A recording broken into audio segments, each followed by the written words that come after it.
Thank you, Mr. Chairman, my good friend, for calling this important hearing, and thank you to our witnesses for appearing before us today. Let me say at the outset, I unequivocally support a ban on members of Congress trading individual stocks, and that ban should extend to the co-equal branches of government as well. The oath we take as members swears fidelity to the Constitution and the rule of law over personal gain or financial benefit. The Founding Fathers recognized the danger of self-enrichment by those in power. Sick of the unchecked corruption that was a feature of the monarchies of the time, James Madison warned against the bias in judgment that can cause the pursuit of personal gain to supersede that of the common good. In this moment, confidence in our government is abysmally low. Fostering public trust in our institutions is the absolute bedrock of the American experiment. It is what gives our government legitimacy. But that trust must be earned and kept by holding ourselves to the highest standard of conduct possible. Even the mere appearance of impropriety is unacceptable and cannot be tolerated.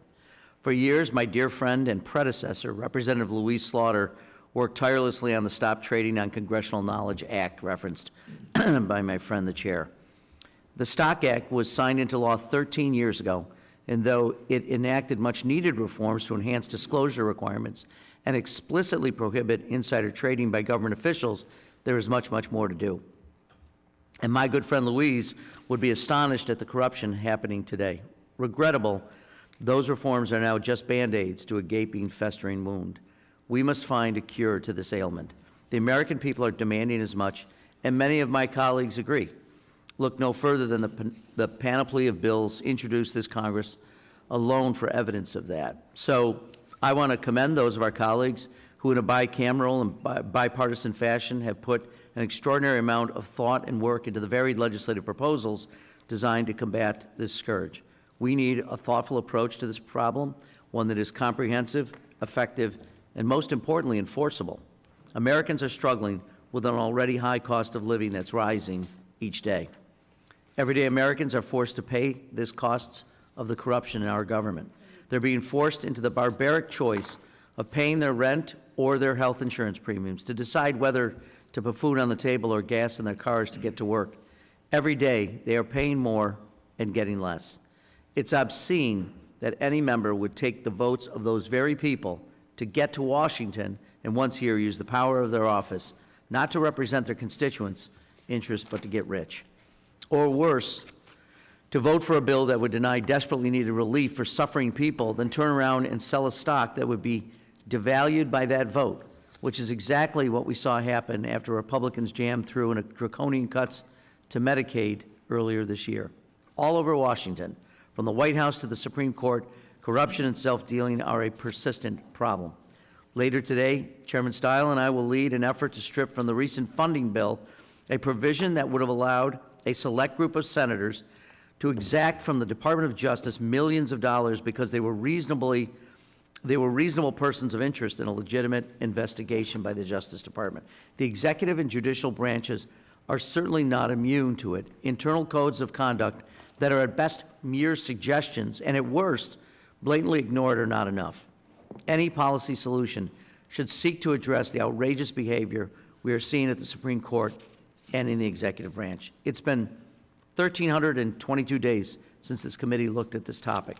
Since then, new opportunities for pernicious behavior have emerged, such as pump and dump schemes for unregulated meme coins and cryptocurrencies endorsed by federal officials that get them rich and leave others holding the bag. Shady foreign real estate deals that happen far outside of the watchful eyes of this Congress, and incomprehensibly lavish trips and gifts in exchange for favorable and lucrative decisions. The list grows by the day as the enforcement of existing laws and the fundamental principle of checks and balances is eroded. If the legitimacy of our representative government dies on our watch, we'll have only ourselves to blame. I do hope today's proceedings bring to bear the changes our government needs, that our constituents so desperately want, and frankly, that we owe to them. So I want to again thank the chair and thank my colleagues and certainly thank the witnesses for being here, and I yield back. I thank my colleague. Without objection, all other members' opening statements will be made part of the hearing record if they're submitted to the committee clerk. by 5 p.m. today. We'll now turn to our witness testimony. We have three great witnesses with us today. First, we have Jim Copeland. Mr. Copeland is the Senior Fellow and Director of Legal Policy at the Manhattan Institute. Next, we have Dan Savickas. Mr. Savickas is the Vice President of Policy and Government Affairs at the Taxpayer Alliance. And finally, we have Jacob Straus. Mr. Straus is a specialist with the Congressional Research Services. Mr. Copeland, we'll begin with you. You're now recognized for 5 minutes to provide an opening statement. Thank you, Chairman Stile, Ranking Member Morelli, members of the committee. I want to thank all of you for the opportunity to testify today.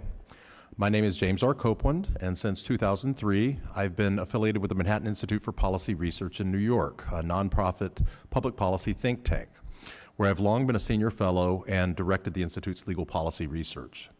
Although my comments draw upon such research conducted for my employer, my statement before the committee is solely my own. Insider trading occurs when someone trades a security using material non-public information in violation of a duty of trust or confidence. Over time, federal insider trading law has moved from a concept of equal access to information to one based on fiduciary breach and later misappropriation, which extends to outsiders using confidential information for personal gain. Historically, neither of these fiduciary breach nor misappropriation theories, as traditionally understood, would necessarily have covered all government information, which is why this body in 2012 enacted the Stop Trading on Congressional Knowledge Act, or STOCK Act, which is the subject of this hearing. And that act explicitly clarified that members of Congress are not exempt from federal insider trading law. The act also clarified that members of Congress and certain other government officials or employees trading securities or certain other financial instruments based on non-public information gained from their official duties could constitute an insider trading violation. The act also heightened financial disclosure requirements for members of Congress and senior staffers, requiring disclosure of any purchase or sale of securities worth over $1,000 within 45 days of the transaction. As I outline in more detail in my written testimony, substantial evidence may suggest that Congress may not have been adequately self-policing under the STOCK Act. Though I want to emphasize that this is mostly due to a lack of evidence, which is not in itself dispositive evidence. Despite allegations of improper conduct, no member of Congress has ever been prosecuted under the Act, nor do any public records exist indicating whether officials have ever paid statutory fines for STOCK Act disclosure errors. Multiple legislative proposals have been introduced here in the 119th Congress that aim to go beyond the STOCK Act and/or to further restrict members of Congress from owning or trading securities. I go into each of these in some detail in my written testimony. At this time, I would just like to emphasize the important questions which arise in addressing these various vehicles for reform, each of which I discuss in more depth in my written submission. Should members of Congress be permitted to own or trade in any individual securities or other investment vehicles for which specialized knowledge gained from members' public positions might create at least an appearance of insider-type benefits? I want to emphasize that neither lawyers nor other fiduciaries nor corporate insiders are expected to have no ownership whatsoever in the securities of corporations to which they owe duties. But Congress may be a special case. Ownership of specific corporation securities or non-diverse funds may create an appearance of impropriety even if members are not profiting from buy or sell decisions based on insider information, because said securities ownership might be thought to bias members' voting decisions and other legislative activity in favor of personal benefit rather than the public interest. Is direct ownership enough to trigger concerns, even if a member exercises no control over securities purchases or sales, i.e. are blind trusts okay? What ownership should be excluded from blanket prohibitions, i.e. are there exemptions from the types of investments that we may not want to be covered in blanket prohibitions? What individuals should fall under the blanket prohibitions? How do we treat spouses, dependent children, and others? Do they get the same treatment? What tax treatment should be available or required for members forced to divest from certain securities according to new conflict of interest prohibitions? And finally, what enforcement mechanisms should exist? Is self-policing from this body enough, or do we want the Department of Justice involved or some other mechanism? I explore most of these questions in more detail in my written testimony, and I'm happy to explore each in more depth here today. I encourage members to ask questions, which I will endeavor to answer to the best of my ability. And I'm more than willing, of course, to follow up later with members and staff. Thank you again for your time and your invitation. Thank you very much, Mr. Copeland. Mr. Savickas, you are now recognized for 5 minutes. Thank you, Chair Stile, Ranking Member Morelli, Vice Chair Lee, and members of the committee. Thank you for the opportunity to testify today regarding efforts to address stock trading by members of Congress. My name is Dan Savickas. I'm Vice President of Policy and Government Affairs at the Taxpayers Protection Alliance, or TPA. TPA is a nonpartisan, nonprofit organization dedicated to educating the public about the government's effects on the economy, and TPA seeks to hold elected officials accountable for their effects on the size, scope, efficiency, and activity of government. As our mission statement suggests, TPA believes members of Congress have a unique ability to impact the performance of the American economy and the global stock market. As such, they are uniquely situated to enrich themselves by voting in accordance with their stock portfolio's interests, as opposed to what may be in the best interests of the American people. Alternatively, they have the ability to trade based off of non-public information in a way that would land ordinary private citizens in legal hot water. Naturally, this has bred mistrust amongst the American public, which threatens to be destructive. According to the Campaign Legal Center, 86% of Americans support prohibiting members of Congress from trading stocks altogether. Further, apps like Autopilot allow users to mirror the trading habits of certain members of Congress, building the perception that members are at a distinct advantage compared to everyone else. And this is backed up by some data. According to a 2024 report on data that is available, 46 members of Congress, amongst those who trade, outperformed the S&P 500 last year. 14 of those more than doubled that baseline. And per a New York Times investigation, 3,700 trades between 2019 and 2021 posed a potential conflict of interest based on the members who made trades and given issues before their committees of jurisdiction. A Harvard study this year showed more than 50 members made over 2,000 trades earlier this year, involving roughly 700 companies impacted by the administration's recent tariffs. And this is not limited to one political party or another. On average, members of both political parties outperformed the market. Additionally, each party's performance gets a boost when they control more branches of government. This only lends further credence to the public perception that congressional representatives are using their office for personal gain rather than public service. The 2012 passage of the Stock Act was meant to ameliorate some of these concerns. However, the framework has proved sorely lacking. The penalty for a violation is a nominal $200, hardly a useful deterrent given some of the sums available.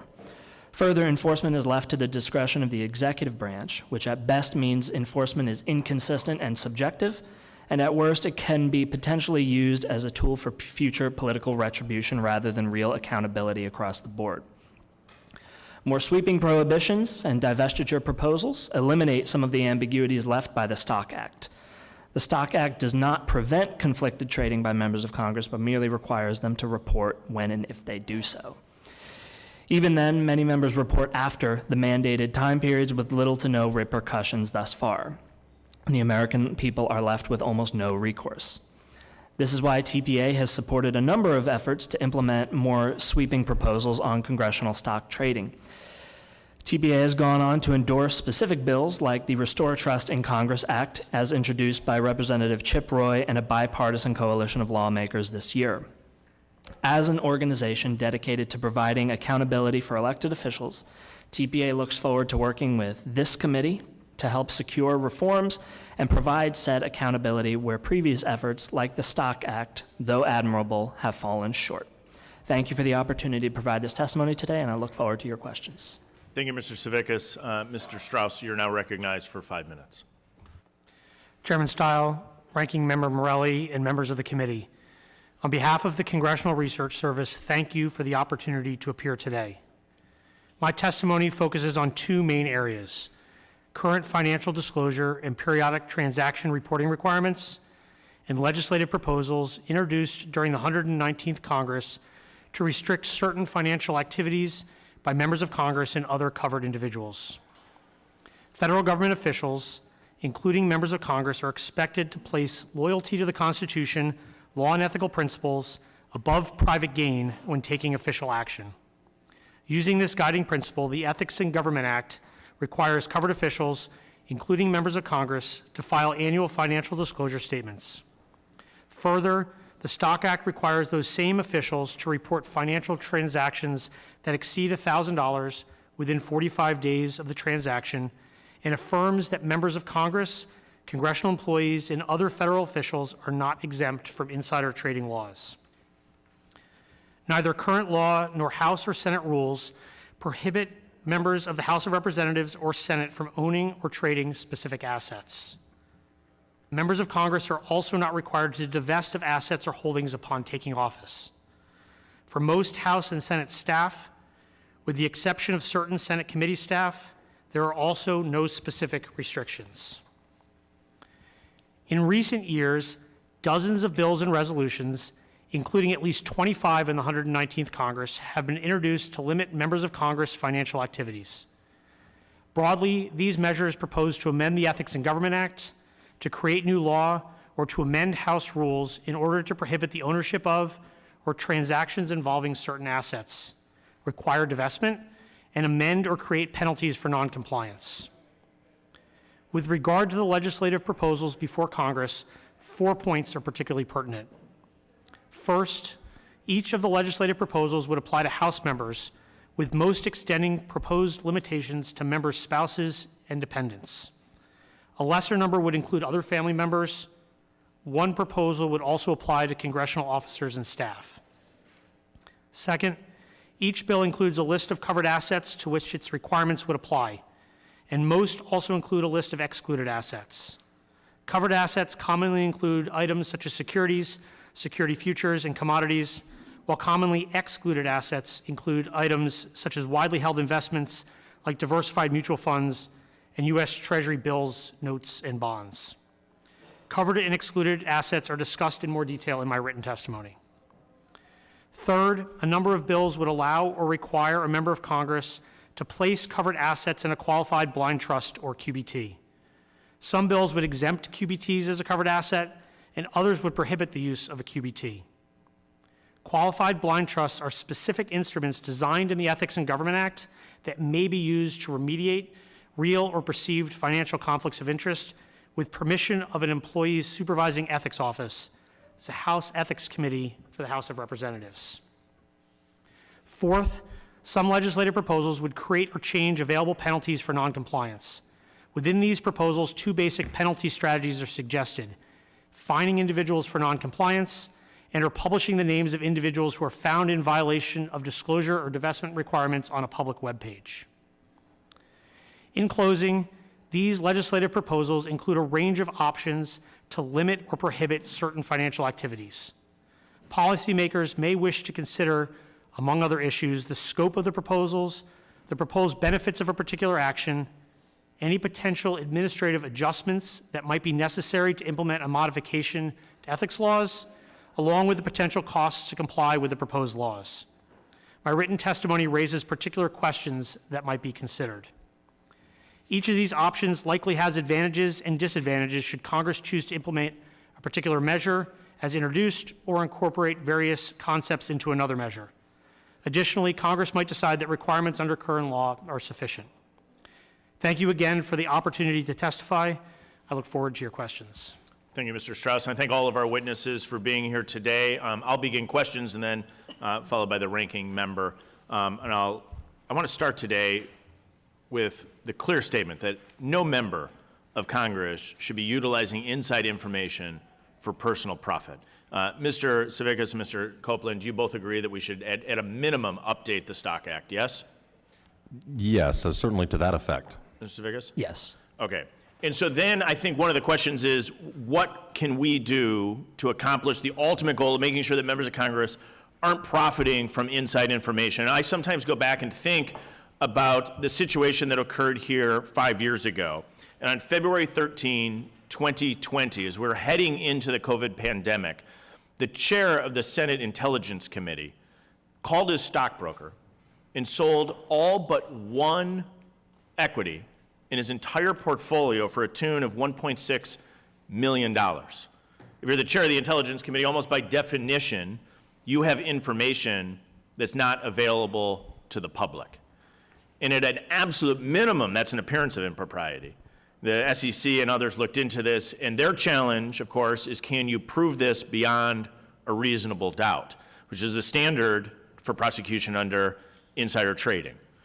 And so then we have to look and explore what reforms need to be made to make sure that this type of action doesn't happen again.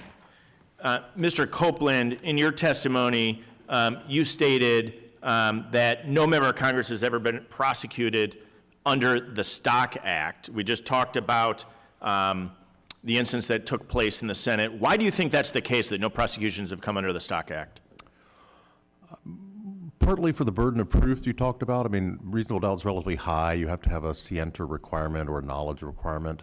Also, it's the way the Stock Act structured is it's a self-policing. In other words, you have your own House and Senate committees in charge of this. Now, there may be good reasons for that.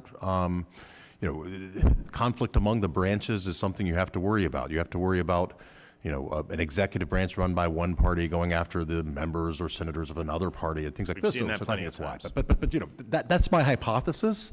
I wouldn't infer from the lack of prosecutions that nothing bad's happened, right? So. But I would completely agree with you that from the lack of prosecutions, it's not because nothing bad has happened, it's because the standard for insider trading is incredibly high to prove. It happens on occasion. There are members that have been charged and convicted of insider trading. Under the Stock Act, we're looking for Congress to police itself without the traditional apparatus of a judicial process. I want to dive in a little bit into some of the proposals that came before us. The Restore Trust in Congress Act is one of the bills that have come before us. In that, it picks up things other than just stocks. It picks up commodities and other items. I talked to a couple of friends of mine who own farms and said, if you were to become a member of Congress, how would this impact you? Could you operate your family farm with no trading of commodities whatsoever? If you say you raise soybeans, you grow corn, we want to have people that represent a wide array of backgrounds, whether that's a business background, a military service background, a farming background. Is that something, how should we think about that, Mr. Copeland?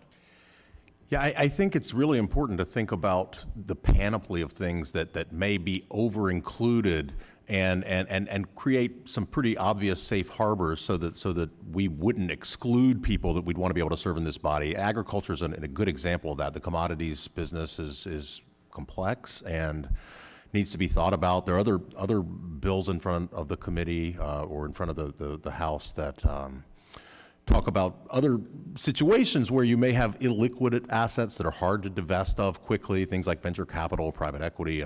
We don't want to create a prophylactic rule that would exclude people who are successful from this body. I mean, from John Hancock to George Washington, at the very beginning of this country, we've had very wealthy people We are that have served in benefited public from the service. array of backgrounds that members bring to this institution. Mr. Savickas, just taking that one example, do you think that would cause a challenge for somebody who has a family farm?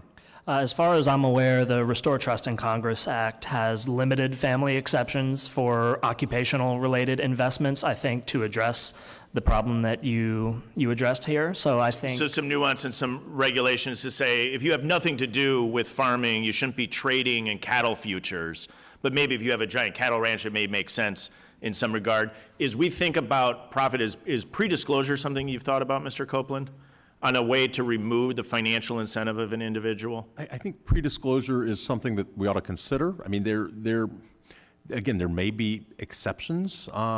If someone has a large stake in a large enterprise and they're going to necessarily have to disclose in many cases already, but pre-disclosure could actually create trading opportunities in the market and things like that if you have someone very wealthy. But for the vast majority of Or would members, have flushed out it the wouldn't be an case in the issue. Senate, right? You would have had somebody, instead of calling their broker and nobody finding out for 45 days under the Stock Act, if you had to make a notification you're going to sell a share in a month from now, the entire American public would be privy to that action. In the ordinary case, it would cognizant of the time, I'm gonna reclaim the time and yield back, and I'll recognize the ranking member for his 5 minutes.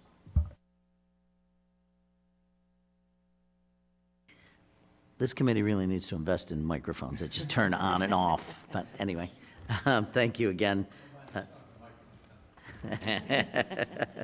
I do thank, again, the witnesses for their testimony, both written and oral testimony. Mr. Savickas, thank you. I agree with a lot of things that you said in your testimony, as I did with the other witnesses. I think you're right when you point out that the elected officials' ability to trade based off of non-public information has eroded public trust. And you point out rightly, I think, that the members of Congress have a unique ability to affect, in your words, the performance of the American economy and the global stock market. Would you agree that the President of the United States has an even greater ability to affect the American economy and the global stock market?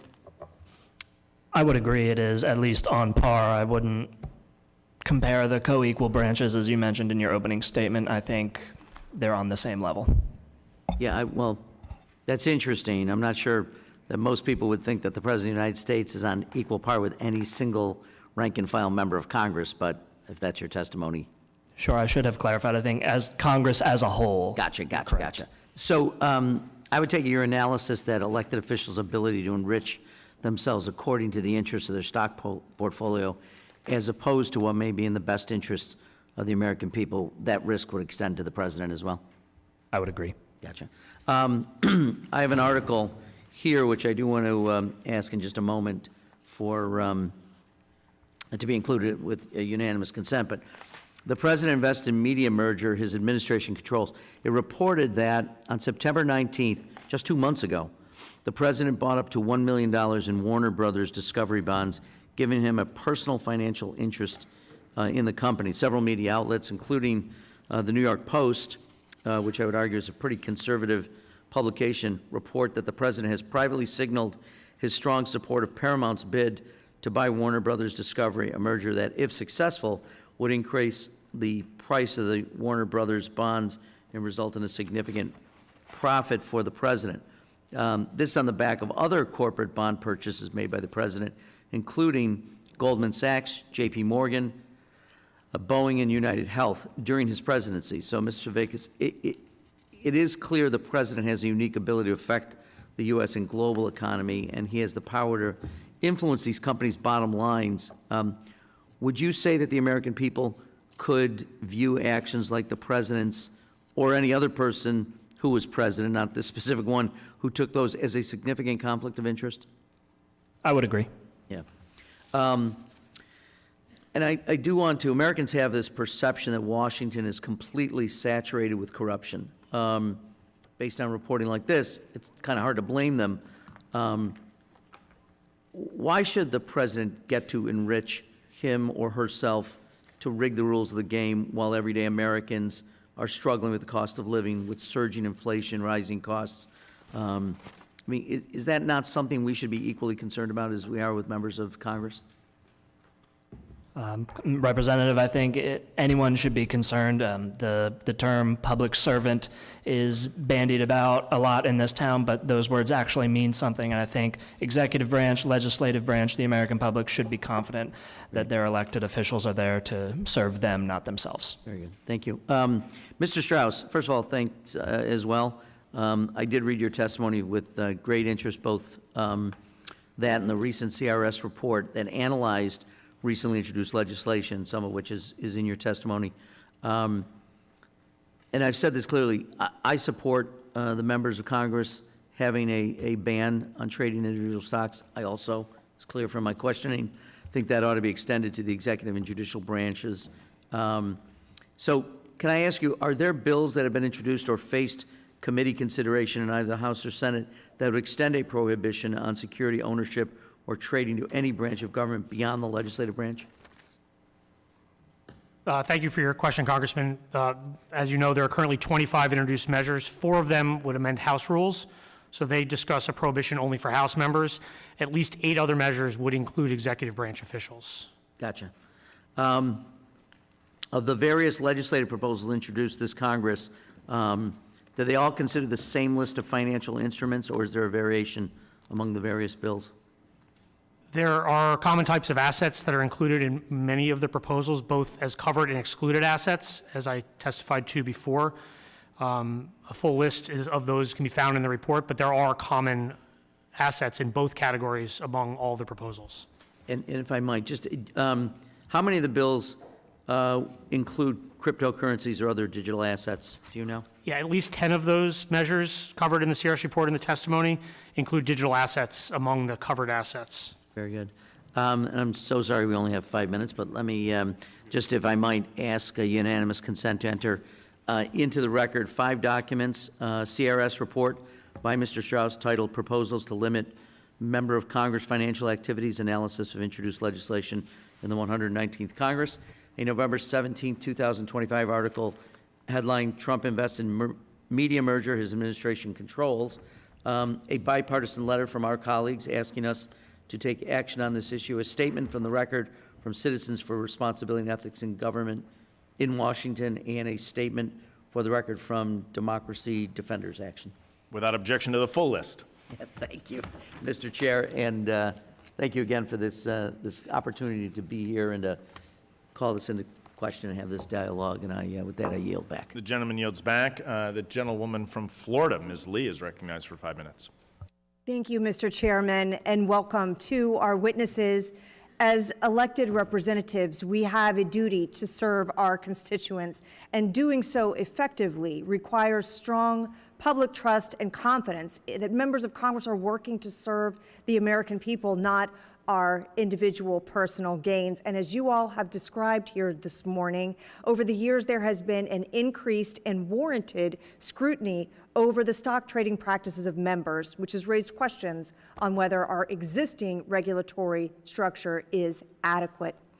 Mr. Copeland, I would like to focus on a couple of the areas that you mentioned in your testimony. I think there's broad consensus that we need to seriously consider outright prohibition on members of Congress owning, trading individual securities. But one of the things that you mentioned is that if we are to adopt new conflict of interest prohibitions that require members to divest individual securities, that we ought to consider the tax treatment of that required divestment. Would you elaborate for us on what you are describing there and why it is important? Yes, and there are already provisions, conflict of interest type divestment provisions that exist in law in other situations. So it wouldn't be reinventing the wheel, but anyone who's invested in markets, including mutual funds or anything else, you get an accrued capital gain. So if you've held an asset for decades, you're going to have a large capital gain. And so if you had a rule that forced divestment of your securities and rolling an individual stock into a diversified mutual fund or what have you, you would have a large tax consequence, which in many cases could dwarf your congressional salary or other things, depending on what sort of individual you are. So I don't think it's reasonable to require divestment without not requiring that massive tax hit to serve into Congress. And so what this would do is it would roll that gain over. It's like it wouldn't be like a capital gain step up like in an estate. You would roll that over into the new security that you purchased, and assuming you purchased equal for equal, that would reduce the basis in the new security you purchased so that whenever that was disposed of, the gain would accrue. So is it a perfect solution? No, but it's a reasonable one. And one of the reasons, of course, members are very differently situated, but in the instance where somebody perhaps owned individual securities prior to becoming a candidate or being elected, that would provide a divestment opportunity for that person who owns securities independent of any experience or knowledge they might have in Congress. But you touched on something else that is important, that is really the distinction between different types of assets. And if you would you describe for us the differences you see in, for example, a member of Congress owning individual securities as opposed to being invested in a mutual fund, and why that is something that is substantially different in terms of insider knowledge? Yeah, well, I mean, if you're investing in a diversified mutual fund, there's essentially no risk, depending on what the fund is or how it's structured. So if you're, for instance, in a S&P 500 passive index fund tracking the stock market, then, the only risk there is, well, whatever decision you make might make the stock market go up, but that's generally not the sort of risk people are worried about any more than when people were worried about, Ross Perot running for president. He had a lot of federal government bonds. Well, if he actually got rid of the deficit, the value of those bonds would go up. But that people aren't worried about that sort of thing, right? So that's very different than you own stock in a particular company, and so there's going to be greater scrutiny. And you could have mutual funds that are very targeted or industry specific, and if you're on a committee that oversees an area where that would have an impact, that also could be something you'd have to worry about a little bit. But the broader the index, the more diversified it is, the less you'd have to worry about any sort of appearance of impropriety at all. And you also noted a distinction between individual securities and assets that are placed in things like venture capital and private equity. Would you elaborate on why it is that those categories of assets and investments might need to be treated differently? Yeah, the reason is it's hard to divest from very illiquid assets in many cases. So if you had an investment in a startup business, a venture capital, a private equity, where you have an illiquid security, and you had a divestment rule or a conflict of interest rule that required a divestment within 90 days or 180 days, like many of these targets, it can be very difficult to unwind that. They're not going to be liquid assets. It's not clear who the purchaser is. It's very different than a publicly traded security. If you own Walmart or Exxon stock, easy to unload that. Not going to move the market, and then you're mainly worried about the tax treatment. If you've got one of your special things, it's a little trickier, and that's why you have ethics offices and things here. It's not that there's no potential conflict with those sorts of holdings, but a prophylactic divestment rule might be problematic. Thank you. Mr. Chairman, I yield back. Gentlewoman yields back. Ms. Sewell is recognized for 5 minutes. Thank you, Mr. Chairman. I want to thank our witnesses today. Every elected official makes decisions that impact the quality of life of our constituents and Americans broadly. But far too often, bad actors take advantage of sensitive information that is shared in the policymaking process to line their own pockets. Time and time again, elected officials have broken the trust of the American people by exploiting their position for personal gain. This was on full display, as the chairman said, shortly after the COVID-19 pandemic, where senators and representatives on both sides of the aisle used privileged information from briefings about the pandemic to trade securities. According to a review of the financial disclosure by the Campaign Legal Center, 12 senators made at least 227 purchases or sales that resulted in $98.3 million in stock profits. On the House side, there were as many as 1,358 transactions by 37 representatives that resulted in $60.5 million in stock benefits. Now, I believe that all of us in this room can agree that we are long overdue for reform. In fact, when I came to Congress, I was elected in 2010, I came after spending almost a decade in New York City working in securities law for Davis Polk and Wardwell. I was shocked that we didn't have any insider trading laws on the books. So I was very happy to support the Stock Act when it came up for a vote in 2012. I do believe that it's long overdue for reform of that. And I want to press you, Mr. Copeland, along the lines of my colleague, Ms. Lee. Can you talk about what individuals should be in this prohibition? If we prohibit all stocks from being traded, is it only members of Congress, or how do we talk about executive members of the president and others? And then also, tell me why it's so important that family members also should be covered. Yeah, I mean, it's a complicated question. Obviously, we'll take the family members first. I mean, obviously, dependent children probably should be included in any of these sorts of situations. I mean, if you've got your kid and you can trade on your kid's stock account and not yours, I mean, that obviously is something that if you had a rule on the member, you'd have a rule on the dependent children. The spouse can be a little bit more complicated because people have professional spouses. They have spouses with means. You know, we've had people in both parties, for instance, running for president with very well-heeled spouses with major investments. You know, the late Senator I agree McCain, with Senator that. Kerry, I right? know my time so is it's a little limited. tricky. Talk to me about the executive. I mean, we saw I Donald think, Trump and his family really benefit a lot from the tariffs.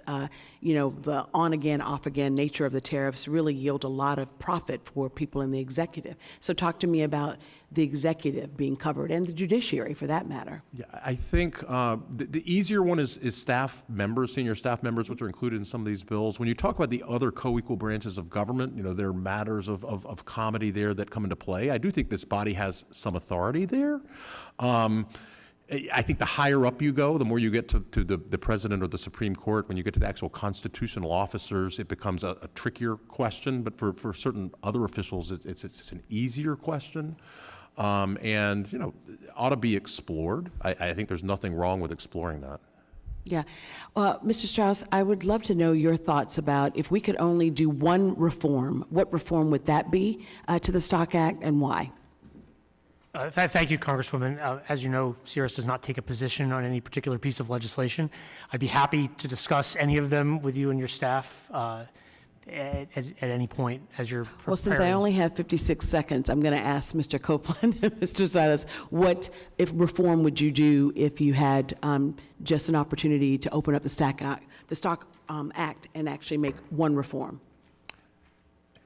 I think something along the lines of pre-disclosure that the chairman was talking about would make sense with some caveats. And I think creating easier safe harbors for divestment, even if you didn't mandate divestment across the board, safe harbors, including with tax treatment that would make it easier for members to do that coming into office, I think would obviate a lot of the problem. I don't think most members come here to try to trade stocks, right? Got you. What do you think, sir? I think forced divestment into diversified mutual funds and ETFs to tie members of Congress's financial success to the overall success of the American economy rather than... Would you change the tax treatment in order, I mean, because people would be coming into, people who are currently here would have to divest, and as we talked about, they may have long-term gains, capital gains. Yes, like along the lines of what Mr. Copeland was discussing earlier, certificates of divestiture to defer the capital gains tax as long as it's reinvested legally.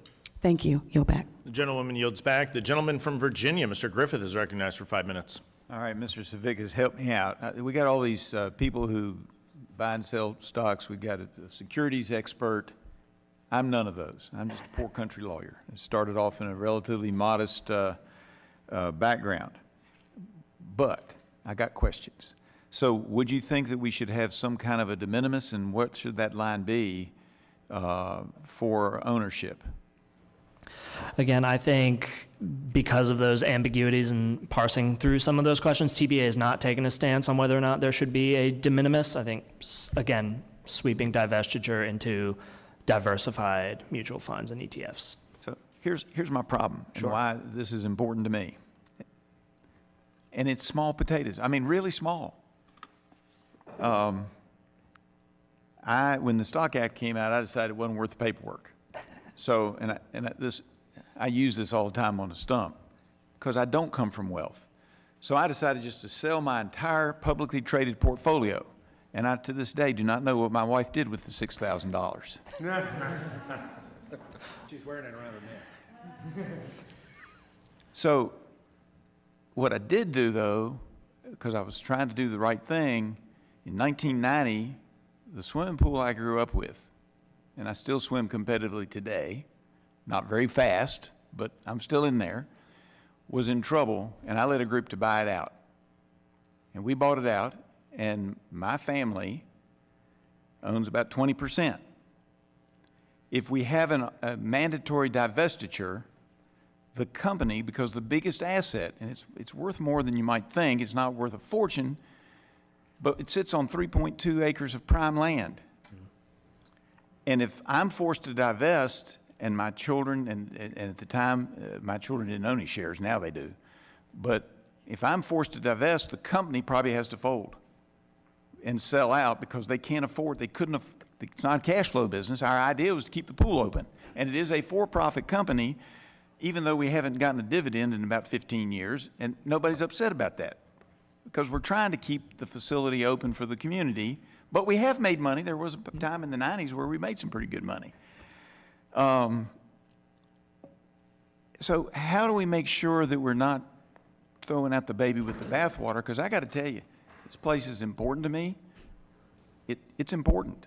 And we have given a share to my son of the parts that we own because my wife also is blocked from being on the board by virtue of her job.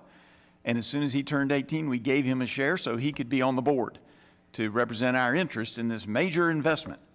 And it is actually for us a major investment, even though it's not worth a fortune. And some of the money we've talked about today, this is small potatoes. But I want to make sure when we talked about agriculture, and if that was your, but I'm not in the profession currently of running swimming pools. I have been a certified pool operator, and I have been a lifeguard back in the day. But that's not my profession. So how do we make sure that we're not eliminating me or making me sell something that I feel strongly about because it's been a part of my childhood and a part of all my kids' childhoods? And by the way, my son helped coach the team last year to the championship in Summer League swimming. So how do we protect that while curing the ills of people who are trying to do bad things?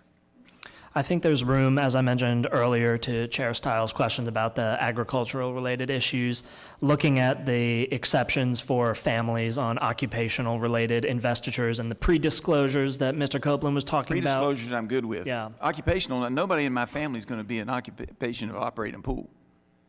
I mean, that's the problem. We're not going to, but we're invested in time and energy and love in keeping that pool open. I'd be happy to follow up with your office and talk more about the that. specifics of the bill. Anything you can get me later, Mr. Straus and Mr. Copeland, I appreciate your comments. I would say this, when you say that if there's anything that Congress might affect in a business and maybe you ought to consider getting out of that or doing something like that, it affects everything, because I remember before I got to Congress, we had the whole swimming pool drain issue that Congress was affecting. So it affects whatever you're doing, even if it's a small community pool that wants to keep competitive swimming going in our part of town. With that, Mr. Chairman, I yield back.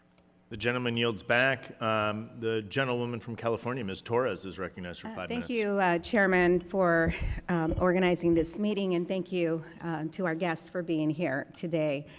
I am greatly concerned and would like to know how many members of Congress and how many members of the President Trump's cabinet have used their privileged position and information for personal profit. Do any of you know? The last report, between 2019 and 2021, the New York Times found that 97 members, or 18% of Congress, traded stocks in sectors related to their committee work. In the 117th Congress, 78 violated the Stock Act by failing to disclose in a timely manner. We don't know exactly how many people in the administration have these types of conflict. You know, my constituents sent me to Washington to address their immediate needs. The rising cost of out-of-pocket costs that are making their lives extremely difficult, and to ensure that their government is working for them. They certainly didn't send me to enrich myself, and as one of the poorest members in Congress, I can say that with my head up, former 911 dispatcher. Members of Congress, the Trump administration and their relatives should not have a blank check to use privileged information to cash in while working families continue to struggle. I'm particularly concerned about public reports that Attorney General Pam Bondi, the person who leads the Department of Justice and is supposed to prosecute criminals and uphold our Constitution, sold up to $5.5 million in Trump media stock on the exact same day the president announced tariffs that sent that stock plummeting 13%. As head of the Department of Justice and a close friend of President Trump, she had access to information that working families in my district could never dream of having. And while she was gaming the stock market with special knowledge, families across the country were continuing to struggle with rising costs. And here we have our top law enforcement officer potentially using insider information to protect her personal wealth while regular Americans continue to be left behind. On February 11th, 2 days before President Trump announced his tariff plans that sent markets plummeting, Secretary Duffy sold up to $600,000 worth of stock across 34 companies. On that day of the announcement, he sold another $50,000. Secretary Duffy tweeted, and this is specifically disgusting to me. On that day, he tweeted that these tariffs are the culmination of his work on tariff policies, having worked directly with Trump's trade advisor, Peter Navarro, on reciprocal tariff legislation. This episode exposes a dangerous loophole. Senior executive branch officials can legally trade individual stocks even when they have access to sensitive market-moving policy information or lead the policies themselves. I'm left wondering what specific legislation reforms ensure that senior officials who shape policies that move markets cannot use technicalities to profit from their privileged access to information. Because right now, the message that we are sending hard-working taxpayers across America is that government service comes with a stock market advantage for those in power, but the market crashes for those paying taxes. Mrs. Straus, is disclosure alone enough to make sure the powerful separate policymaking from personal financial gain? And under current law, what specific mechanisms exist to investigate and prosecute a cabinet official like the Attorney General for potential insider trading? Thank you, Congresswoman. The Ethics in Government Act requires covered executive branch officials to file financial disclosure statements annually with their agencies, and the agencies all have ethics officials that evaluate those for real or perceived conflicts of interest, and then work with the executive branch employee or secretary or whoever to resolve any potential conflicts of interest that might exist, in whatever way is appropriate in that setting. Thank you. I'm going to yield back to the chair. The gentlewoman yields back. The gentleman from North Carolina, Dr. Murphy, is recognized for 5 minutes. Thank you, Mr. Chairman. I think that this is a great meeting. This is a bipartisan issue. This is basically what has happened. We have lost the trust of the American people. And there are egregious examples on both sides of the aisle in all branches of how we, as members elected either or in positions of power, have abused the position of authority and privilege. And that's why we're here today. I'm going to give one example that I think is the most egregious of all of these, and this is not to impugn the individual, but it is to impugn the activity. The Washington Examiner published an article stating about the following about Ms. Pelosi trading stocks. In 2021, her husband Paul bought $1.9 million in Tesla call options the day before Biden announced the EV infrastructure plans that sent Tesla up 20%. In 2023, he traded between 1 and 5 million in stocks and semiconductors mere days before Congress allocated $52 billion for the industry. And in 2024, he sold 2,000 shares of Visa stock a couple months before the DOJ announced its antitrust lawsuit. Mr. Chairman, I'd like to enter that into the record. Without objection. When you have someone who comes here with a few $1 million and leaves with close to $300 million, and you see blips and blips and blips in their activity, there is something wrong. There is something wrong. So there are egregious examples on both sides of the aisle, and I'm glad that this is a bipartisan effort to bring some responsibility here to Congress. I'm going to submit something different because I think we're trying to make this more difficult than it really needs to be. I'm just a dumb surgeon, so we try to make things very, very simple for us. Why would we not say, okay, you come to Congress, what you did before, leave be? Why do you have to divest? Why do you have to do all this other stuff? Why can you not just have then your day in Congress, you start here, you cannot have undue influence moving forward? Because we create such a massive bureaucratic tax event that's unnecessary. You don't have to change anything you've done in the past, leave it be. What I personally did, I took everything out and I put them in directed by Vanguard mutual funds. I don't have anything touched with that. That's me, what I did moving forward, so I would be beyond reproach that no one could ever say I manipulated this. Why would we not do that? Why would we not say, okay, what you've done in the past is what's your business, but as a member of Congress, you cannot exert anything undue influence, and if you invest anything further, it would be in mutual funds, et cetera. Why would we create this massive bureaucracy? Love to have your answer. I would say in principle, I don't actually hate that idea. I think one of the things that I spoke about in my opening statement is the perception of impropriety. And I think with a proposal that you just put forth, freezing everything, don't touch it, leave it be, and come back to it when you're out of office, leaves open the option that members of Congress would come in and vote based on the interests of those pre-existing holdings. So I think that's a little bit where divestiture becomes perhaps more wise, but in principle, I don't actually dislike that proposal. I just think if you're asking someone, good Lord, if they're ancient like I am in their 60s and they've spent so many years accumulating different things, and you're asking for such a huge capital gains, putting on my Ways and Means hat, such a capital gains event, to the point of people making only so much in Congress, it's a huge, huge tax load. And good Lord, you know, we haven't had raises in years, fine, whatever.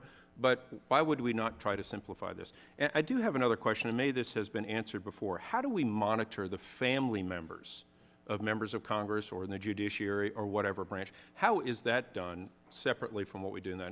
This is merely edifying me. I don't understand. I don't know that. Can somebody answer that?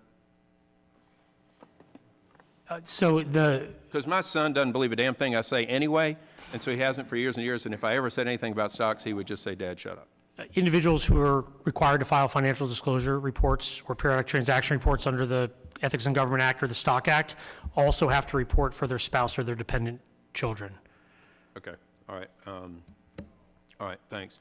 Again, why do we make this is a challenge for both of us. This is a bipartisan thing, and I believe it restores the ability of the American people to trust us at least a little bit in some particular regard. There are egregious examples that we just saw one here. We talk about them on both sides of the aisle. I applaud this effort. I hope our Senate colleagues will do the same. Let's make it as simple as possible so our senators don't try to change things. So I would submit that would be the best plan. I'll yield back. Thank you, Mr. Chairman. The gentleman yields back. The gentlewoman from Texas, Ms. Johnson, is recognized for 5 minutes. Well, thank you. I want to echo my support for this discussion and some of the concerns brought around. I think it's important to remember that today's hearing isn't about whether members feel that the rules are transparent. It's about whether the American people feels that the rules are transparent. And since taking office earlier this year, I've heard from countless constituents who are deeply concerned that members of Congress operate under a different set of rules than the people we serve, as has been eloquently outlined today. And the issue isn't about assuming bad intent. It isn't about pointing fingers. It's about acknowledging the environment we serve in and working to do better. Congress today faces historically low approval ratings, and if we want to rebuild our constituents' trust in the government, we have to address their skepticism because it's real. And we have to show people that we are willing to hold ourselves to the highest standards. We can do everything to make a body as sure as, removed from potential conflicts. But when we appropriate funds for community projects, we certify that no one in our families has any financial interest in those. We hold each other accountable to the Ethics Committee, where members face their peers' adherence to this conduct. But when it comes to straight stock trading, The rules are very, very lax, and they definitely need to be strengthened. I support this effort. This bill would be an important step towards addressing the corruption in Washington, and these reforms are not overly burdensome, and they're not impossible to achieve, and it's something that is definitely worth pursuing. Some comments that I've had about just the general discussion today, I absolutely feel that it is imperative that this applies to all branches of government, because the trust deficit that the American people has is with all branches of government. You know, ethics, high integrity of the process should apply to the legislative branch, to the judicial branch, as well as the executive branch. It needs to be transparent through all of it. Not one branch should be exempt from appropriate ethics in this case. And I do want to echo Chairman Stile and Mr. Griffith's comments and concerns about the small family business, you know, and what to do with that. And maybe there's a capitalization limit that we could address so that you're not talking about your family business is Microsoft, but your family business is owning a pool, you know, and there's a very large difference in terms of your ability of the effects of your service here on that business. So maybe there's a capitalization requirement that we could put out there. One of the issues, and I do think the divestment issue is something that is of concern. I'm a new member of Congress. I've been trying to divest my own portfolio. As members have said, you know, you want people who've had success in their professional career to come here. You want people who have been able to be proficient in life. But we have to have a balance of public trust. So one of the questions I have for you guys is, what is a reasonable time to achieve divestment? As when you are a new member of Congress, what is that time period? Is it 30 months, 6 months, a year? Is it through the next electoral term? What do you think is the reasonable time period to achieve a full divestment? Yeah. Yeah, I mean, I think it depends on the type of investment.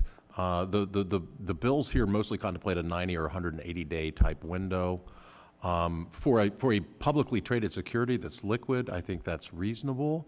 Again, the tax treatment really matters here. But if you're able to just roll that gain to the future and divest, where you're taking your shares of Exxon and making them shares in the S&P 500 index, then that works just fine. If you're talking about venture capital, private equity, it becomes much more complicated, and I think there has to be some allowance made there, and just, you know, get the ethics office involved in those sorts of cases, because you know, it's not reasonable to say you have to dump that immediately in those sorts of cases, but it's still something we need to watch. So you think that different time periods for divestment should be put in place based on the nature of the investment? Versus a standard, you know, if you're going to come to Congress, you need to be divested by X day. So Yeah, I people think can plan for that. I think the context matters. I mean, something like a pool is a good example where you've got a pool, you know, you can't really sell that, you know, And maybe that's got a de minimis that shouldn't require exception. divestment at all, because, you know, the impact of serving in Congress on probably a low capitalized community pool, maybe that's, I mean, where That does would maybe be a small business exemption, which are in some of these, et cetera. But you know, but let's say, you know, Steve Ballmer says, oh, well, the LA Clippers aren't doing so well. I want to go run for Senate in California, and he's got a massive stake in Microsoft, for example. Yeah, how do you handle that? It's not a super clear, easy answer on those sorts of questions, and it's, you know, it's a little complicated, more complicated than the average person who'd come in to be a member. Thank you. I yield back. The gentlewoman yields back. The gentlewoman from Oklahoma, Ms. Bice, is recognized for 5 minutes. Thank you, Mr. Chairman. I appreciate the opportunity, and thank you for the witnesses for being with us this morning. I think this topic is incredibly important, as stock trades made by members have come under incredible scrutiny over the past few years.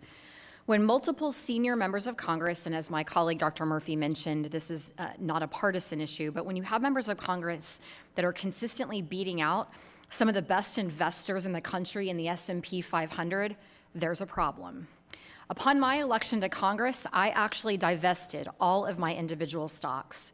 I think it is important to be as transparent as possible when working for your constituents and have no other allegiances. As was mentioned by my colleague from Texas, trust in this institution is low, and Congress can take action to restore trust. And I think this bill is a good first step towards regaining the trust that the institution deserves. But frankly, I don't think it goes far enough. I would also offer up that the rules on the books should actually be enforced, and members who improperly trade should not get a slap on the wrist.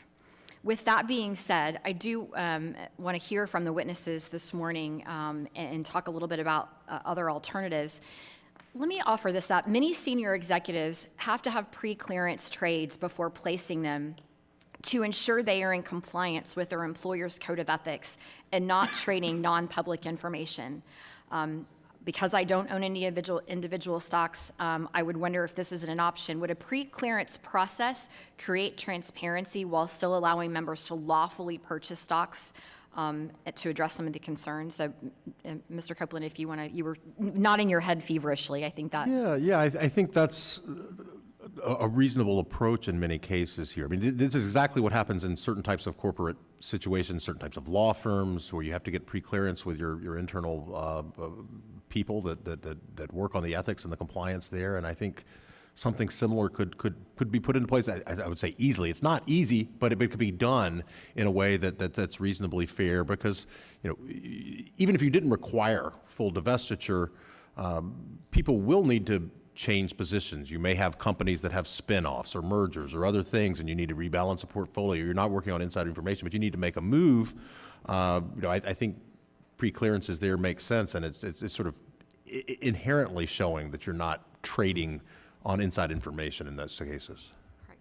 Either one of you want to respond as well? I think in principle that's an effective solution. We would want to look at any specific proposal for language on, again, how that is enforced and how that's addressed. But my father has worked in equities trading for banks for a number of years, and he has to pre-clear all of his trades as well, and occasionally he tells me about it and complains. Well, let me also ask, do you think that we should focus on actions that legitimately restore the trust in government? We should, be focusing on actions that restore trust, not erode it. But I also think that maybe this isn't going far enough. I think about judges who oversee antitrust cases. I think about senior congressional staff who may actually have as much information, and in some cases more, than many of us do. I think about senior executive branch staffers who may have additional information. What would be one addition that you think could be added to the Stock Act that would make an impact? In terms of who's covered, I tend to agree that at least for the non-constitutional officers, the other branches of government, you ought to have relatively comparable sorts of protections in there. And you're absolutely right. I mean, in the judiciary, it's totally the case. As someone who was a law clerk for a federal judge, is like, I knew things that were going on. I knew decisions that were going to be made. And we had ethics requirements over us. I don't know with specificity what they were. I never would have even. I couldn't have fathomed trying to trade on that information, but it's certainly a risk, and so it's something that I think ought to be swept in with the notion that you want to have some comity to the other branches. But I think if you're not talking about the constitutional officers, you could go pretty far. Yeah, TBA has stopped short of endorsing similar legislation to apply to the judicial branch just because of the nature of lifetime appointments and some of the differences there. We have not come out in opposition to it either, but we would want to look far more deeply at including judicial branch members in these types of prohibitions. Do you have Mr. Straus? Okay.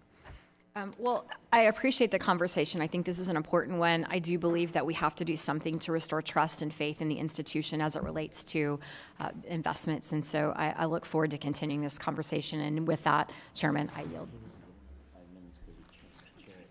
The gentlewoman yields back. The gentleman from Ohio, Mr. Kerry, is recognized for 5 minutes. Thank you. I want to thank the chairman. Obviously, want to thank the ranking member as well as our witnesses for being here today. A lot of questions that I do have, and I'm going to try to go through some of them. But we know, as members of Congress, we were sent here on behalf of our constituents and to represent them to our best of our ability. Recent polling has been outlined by members on both sides, have shown that Americans' trust in Congress is at a 5-decade low. Incredible. So I'm going to ask a few questions. First, Mr. Copeland, how would you strengthen the required financial disclosures among members to be effective in deterring corporate trading practices? Well, I mean, the disclosures right now are reasonable. I mean, $1,000 is a reasonably low threshold. 45 days is reasonable. I think the question there would be, in terms of disclosure, would a pre-disclosure or pre-clearance be a better prophylactic? And I think you can think about certain exceptions in these outlier cases. If someone's got a large chunk of stock in a single company, there may need to be certain allowances made, but I think those are exceptional cases. In the ordinary case, I think there's no reason why we couldn't have something like that, which I think would deter, it would deter the value of your insider trade, because if it's certainly if it's made public in advance, but even if it's just made in advance to the ethics office, then it's something that could raise a red flag, right? So you'd be ceding some control there. But I think if you wanted to stop short of a total divestiture rule, like some of these bills contemplate, that's a reasonable step to step up the Stock Act. Okay, so let me, Mr. Savickas, you mentioned, I think in your testimony, that you felt that $200 was not an adequate amount as a fine. What do you think would be a sufficient amount? And a second part of that, what changes would you propose to adequately fine those that violate the Stock Act? And the reason I say that, should the fine actually be a percentage of the amount involved in the transaction, or some variation of a theme on that? Yes, the bill we've endorsed, the Restore Trust in Congress Act, would change the fine to the greater of two amounts, either $1,000 or the amount of profit made or loss avoided based on the trade that's in violation. And we'd be open to assessing whether that becomes a percentage in follow-on proposals, but we think the balance struck in the Restore Trust in Congress Act, $1,000 or the profit made, whichever's larger. Okay, so the profit made. But as a percentage, is there anything that you think in a percentage-wise? Not specific numbers. Open to looking at any and all. I believe it's 100% of the profit made, and okay, as the text of the Restore Trust in Congress, as I read it. And I'm going to open this up for any of you, quite frankly. What happens in the situation, and many of you spent some time on the Hill, and you look at many of us around here, we all have family. What happens in the instance where, unfortunately, somebody passes and you inherit, whether it's land, whether it's some type of stock, ownership of a company? How do we address that? And I'd open that up to any of you. Thankfully, I've not had to go through that, but. To some degree, that's easier unless you're talking about closely held businesses, family businesses, farms. I mean, because the capital basis, the capital gains basis would step up in the estate, right? So it would be easy to dispose of a publicly traded security in that case, without anything else. You could easily divest such things. Again, there are exceptional cases out there, and a lot of times that's what we are most worried about, are the cases where you've got a swimming pool, you've got a farm, or something like that's not easily disposed of.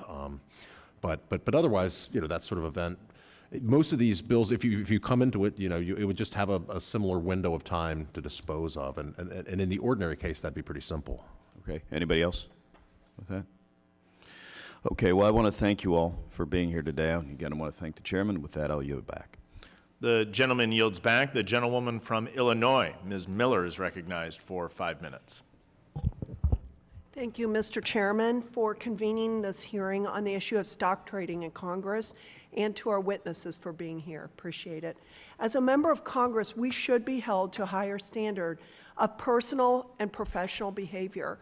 And I was just thinking about the lack of the fear of God among members. It is appointed unto man once to die, and then the judgment. And we are not going to take a pile of money to hell with us. And people that are wantonly treacherous, that are disloyal to their constituents, to our country, to future generations, should be held accountable. They should be put to shame. The actions of this body do have a direct impact on the public's faith in this institution, and our constituents must be able to trust that their elected representatives are using their positions to serve the American people and not ourselves. When the stock portfolios of members of Congress regularly beat the S&P 500 and members leave the office with vastly higher net worths than when they arrived, the public is right to be alarmed.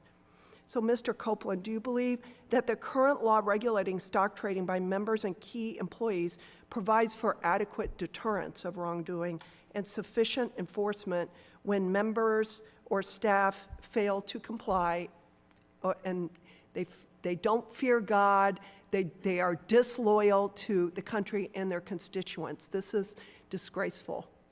The short answer to that is no. I don't think the adequate law, the current law is adequate. So when we talked about fines and basically a flick on the cheek, they need to be adequate. So a dollar amount, a percentage amount of a fine would be better, right, than a dollar amount? I have no problem with the disgorgement. I mean, again, that's for a violation of a reporting rule under the current rule, but the current law. But I have no problem with the disgorgement.